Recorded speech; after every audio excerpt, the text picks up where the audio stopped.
This video is a Potatoes Are Always Awesome production. I hope you enjoy.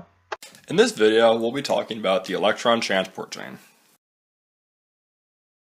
The Electron Transport Chain is usually abbreviated ETC, just to make it so I don't have to write out the entire word Electron Transport Chain. So, the Electron Transport Chain is very important in the making of ATP by the cell. Without it, you couldn't change the NADH to FADH2 into ATP. It does this by making a proton gradient, which is where there are more protons on one side of the barrier than the other. This difference in protons can be used to attach phosphates on an ADP molecule. It's important to mention that this takes place on a membrane. The high amount of protons are in the inner membrane space, and the low concentration is on the mitochondrial matrix.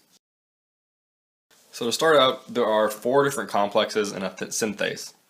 You need to go through the complexes in order to get the proton gradient, and once you get the proton gradient, the protons go through the ATP synthase to add the phosphate onto the ADP molecule. So the first thing we're going to talk about is complex 1.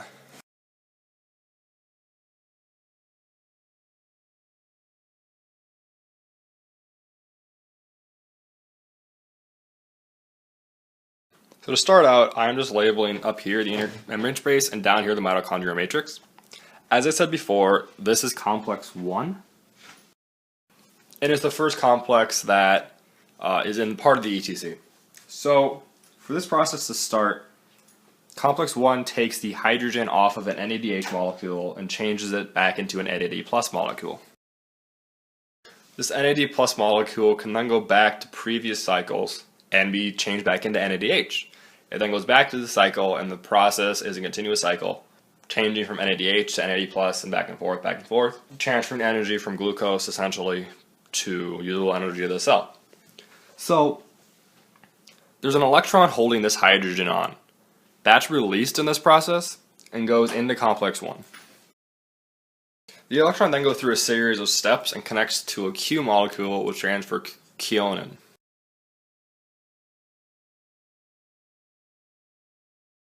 So that's all that complex 1 really does. The next important complex is complex 2. So in complex 1, you took the hydrogen off of NADH. Complex 2 takes the hydrogens off of FADH2. Again, when you do this, it changes FADH back into FAD, which then goes back into the previous cycles, converts back into FADH2, and goes back here. So again, it's a continuous cycle, and it's a way of transferring electrons and hydrogens to this process, and then converting it into energy. Again, this electron goes through a series of steps in complex 2 to go to the quinoline molecule right here. And one thing I forgot to mention in complex 1 is where these hydrogen molecules go that were on the NADH. Well, they're actually put into the inner membrane space. These hydrogens travel through complex 1 and then enter the inner membrane space where they make this important proton gradient. The same thing happens to the hydrogens here, but the hydrogens actually attach to the quinoline molecule. Now that FADH2 and NADH have been reduced to NAD plus and FAD, and their electrons and the hydrogens for FADH2 have attached to the quinoline molecule, we now go to complex 3.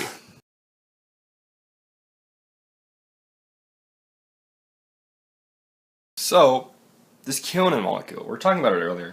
It has 2 hydrogens and a few electrons on it now. What does it do? Well, at this point, it goes to the edge of the complex 3. It is now QH2 because of the 2 hydrogens. Goes over here, and then it attaches to the complex 3. It then releases the electrons and the hydrogens. The hydrogens enter the inner membrane space, helping to make the proton gradient more great. And the electrons go into complex 3. As with the other 2 complexes, the electron goes through a series of steps to transport it across complex 3. And now the electron has gone through these steps. It actually goes through the space in between complex 3 and complex 4 and transfers over there.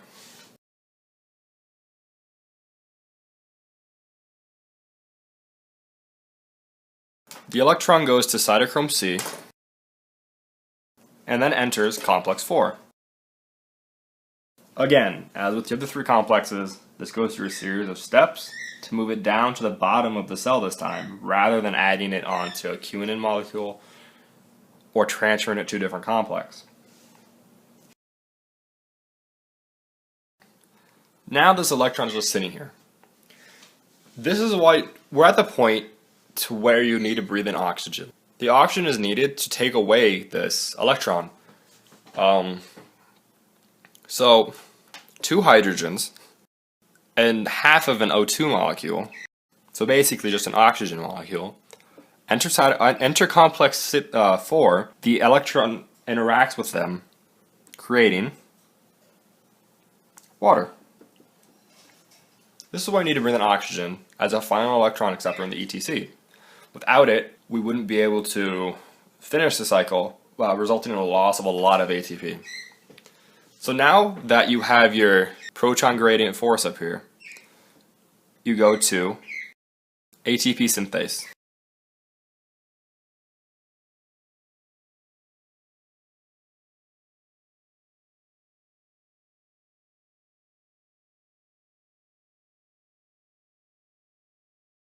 This is the part of cellular respiration that makes ATP. It uses the proton gradient to create a proton motive force.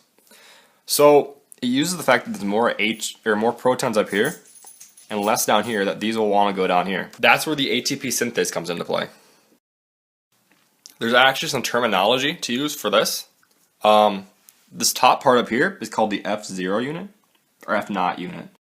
This part actually spins, which is the important part about this molecule. And, aptly named, is called the rotor shaft. The part down here is called the F1 unit.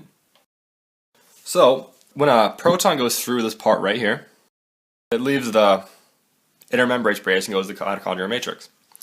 That causes this rotor shaft to spin, allowing ADP and another phosphate to be converted into ATP. And that's basically all it does. But it's still pretty cool because this actually spins. It's not stationary. The protons go through it and then cause it to spin, which is how you connect the phosphate on the ADP molecule, making an ATP. So this entire process makes about 25 ATP per glucose molecule. It really depends on how many NADHs and FADH2s go into this, but it's usually roughly about 25. Yeah, the main goal of this is to make ATP from NADH and FADH2. Without it, we wouldn't be able to make ATP, and that's why organisms that have this are able to function more on less. We can use less glucose and still get the same amount of function as another organism that doesn't use this process. We use oxygen because it's a good electron acceptor. You can use other molecules, but they're just not as efficient. Other organisms use different molecules depending on their environment, but since we are in an environment that is abundant with this molecule that can accept electrons very well, we use it to our advantage. This is an image of what ETC is typically represented as where it goes from complex 1 to complex 2 to complex 3, complex 4, and then to synthase. These happen simultaneously, but this is just following one NADH molecule or FADH2 molecule. So I hope you enjoyed this video. I hope it helped you. If you have any questions or want to see something else, just let me know. If you like this video, let me know by liking the video. And if you want to know when more videos come out, just subscribe. So I hope this video was helpful, and have a great day.